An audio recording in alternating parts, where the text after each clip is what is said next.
comes. Here comes the Okay, tip. okay. Okay. Hey, So, Randy, you built a tool to help athletes transition from sports to other entrepreneurial endeavors. Can you give us a little insight into how many athletes there are that are in high school, and then what percentage go to play sports in college, and then what percentage make it to the pros? absolutely.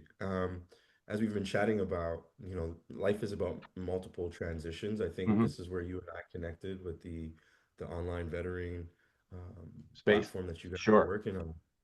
They say the athlete transition is like a war veteran's transition back to Hmm. society, right? When you're so focused on one thing, Right. to take your mind off of it and to think about something else is it doesn't exist. So, Sure. going through my own transition, breaking my foot going into my senior year, seeing athletes in their own transitions and some of the challenges that a lot of them are seeing, as much as I looked back at how hard it is to get to where a lot of us are going to get to, what I actually did was look forward. And Dell Computers came out with a study that stated back in 2017, because this was part of my early tech exploration days, 85% of the jobs that will exist in the year 2030 don't exist yet. So when I read that, I was like, whoa, that means they don't exist yet. They haven't been created. Okay, but what about athletes, Right. right? They're already struggling to transition into the workforce. Sure. And then I went back, and what I saw was there's almost over 78 million kids across North America playing sports. And of that 78 million, 9 million at the high school elite level have less than 1% chance to make it to college sports. At the college level, there's about 500,000 college athletes here in Canada and in the US. And of them, less than 1% of them go on to play pro sports. And the Wow. average pro number of average pro athletes is about 22 to 24,000 pro athletes right now in North America. So the window just gets smaller and smaller and smaller. But the average career for a pro athlete is between 3.5 to 4 years, meaning becoming an athlete is actually the world's shortest job. Wow. And the sooner we can get a lot of those stats out to as many kids as possible, I'm not here to tell young athletes not to learn or not to Sure. chase or not to go after trying to be a professional athlete. I would never do that. What I would tell you to do is to build an additional identity while you're being an athlete. So, what Right. is that other thing that you're good at or the other thing you want to explore? Is it entrepreneurship? Is it giving back to your community?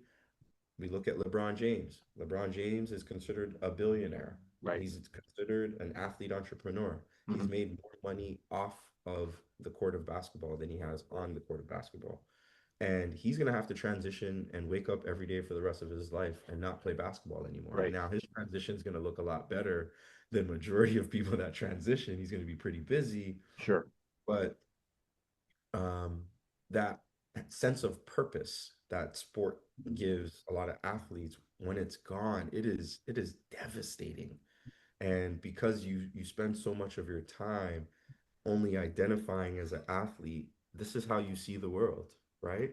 And many athletes only see the world this way. So when we built Training Ground's goal was to allow athletes to do this, just be able to increase their world view in short amounts of time. So one of our, favorite learning pathway is, did you know that Red Bull doesn't make its own drink? And it's a learning pathway on Red Bull, and Red Bull is actually a marketing agency. Hmm. So the lesson is about licensing and branding. And when we have athletes that go through this lesson, they're like, wait, this sounds like professional sports, right? You have the NBA that owns the brand, they license it to different teams or different sponsors, and the marketing and distribution are the players. And you see the light bulb going off in their head, and like, wow, I didn't even know that. But what happens is later on in conversations, at dinner, at breakfast, they remember that, and learning continues to grow from there, if you will. So this inevitable, and I like to say inevitable transition that athletes are going to go through is one that right now many are, I like to say there's a bridge to life after sport. Many athletes are crawling. that bridge because when it's time to transition, they're transitioning with points, rebounds, assists, field goals, touchdowns, whatever sport it is that they're playing. And those don't translate well into like salaries, especially when you have AI coming and changing jobs and industries so rapidly as well. So we built this for athletes in trying to support their holistic development journey. So holistic, developing the whole person outside of just the athlete. And as I shared with you, that work has led us to now work in K through 12 institutions and supporting educators and teachers because as much as we look at this life after sport transition for athletes, what Dell said wasn't a stat to athletes. What Dell said was a stat for everybody.